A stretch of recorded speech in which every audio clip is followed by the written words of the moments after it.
आप मामा बालेश्वर दयाल के नातिन है और प्राची दीक्षित आपका नाम है। आप इस क्षेत्र में किस उद्देश्य को लेके किस कारण आए हो? मैं इस क्षेत्र में समाज सुधार को लेके और मूलभूत रूप से जो हमारी माता के रूप में पूजी जाने वाली पूजित गौ माता है उसकी सेवा और समाज सेवा की भावना से इस क्षेत्र में आई हूँ। और हमारी सबसे दयनीय दशा यह है कि जो अभी अभी घटनाएं घट रही हैं, रोज प्रतिदिन गौ हत्याएं हो रही हैं। उस गौ हत्या के चलते हमारा पुलिस प्रशासन भी ढीला पड़ा हुआ है। हमारी केंद्र सरकार से लेके राज्य सरकार तक ढीली पड़ी हुई है। हम इसकी कड़ी से कड़ी निंदा करते हैं और पुलिस डिपार्टमेंट को कहना चाहती हूँ कि ये पुलिस डिपार्टमेंट इन गौ हत्यारों के खिलाफ कड़ी से कड़ी कार्रवाई करे और जल्द से जल्द इनको पकड़ के कड़ी से कड़ी सजा दे, जिससे कि ये लोग डरे और ये हत्याएं करने पर रोक लग सके और समाज में सुधार आ सके। और साथ में ही मैं धन्यवाद देना चाहूँगी गुजरात सरकार को, जिसने अभी अभी के केस में 10 लाख तक का जुर्माना और गौ हत्या करने वालों को 10 साल तक की सजा देने का उद्देश्य उठाया है, जिससे मुख्य रूप से गौ हत्या पर एक बहुत अच्छी पकड़ ली जा सकेगी और गौ हत्याएं इस भविष्य में रुकने का शायद प्रमाण सामने आए।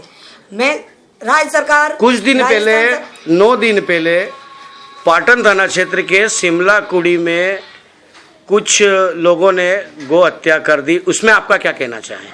उसमें हमारा जो कहना है वो ये है कि ये गौ हत्यारे जो हैं हमारे क्षेत्र में धर्म भ्रष्टता से लेके समाज भ्रष्टता से लेके गौ हत्याओं पर इतनी बेसब्री से पहल कर रहे हैं और हमारी सरकार से लेके हमारा पुलिस डिपार्टमेंट बिल्कुल भी इसको अनदेखी कर रहा है। इससे 1 महीने 1.5 महीने पहले कुंडिया में हजारों लाखों गायों की हत्याएं पकड़वाई गई थी। उसके बाद और वहां कम से कम 35 लोगों का गिरोह, स्वयं मैंने जाके थाना इंचार्ज को बोला था, एसपी साहब को बोला था और ये भी आग्रह किया था उनसे विनम्र निवेदन किया था कि इनमें से जो 35-40 लोगों का गिरोह है, जिसमें MP के भी कुछ लोग शामिल थे, तो उनको तत्काल रूप से पकड़वाया जाए।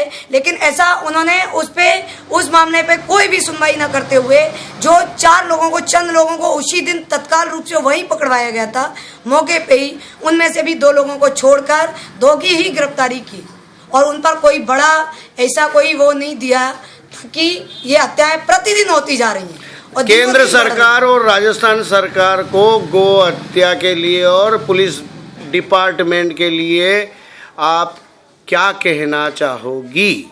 मैं कड़ी से कड़ी सरकार की और पुलिस डिपार्टमेंट की निंदा करना चाहूंगी, क्योंकि अगर गौ माँ है तो ही हमारी सरकार है, तो ही हमारा राष्ट्र है। इस क्षेत्र में लॉ एंड ऑर्डर बिगड़ने का मुख्य कारण क्या है? इस क्षेत्र में लॉ एंड ऑर्डर बिगड़ने का मुख्य कारण हमारे राजनीतिक दल हैं और इन्हीं राजनीतिक पार्टियों के जो मुख्य कार्यकर्ता हैं वो इस चीज में शोषण का सबसे प्रमुख केंद्र बने हुए हैं। चाहे वो गौ हत्या हो, चाहे हमारा समाज सुधार को लेके हो, चाहे किसी भी धार्मिक आस्था को लेके।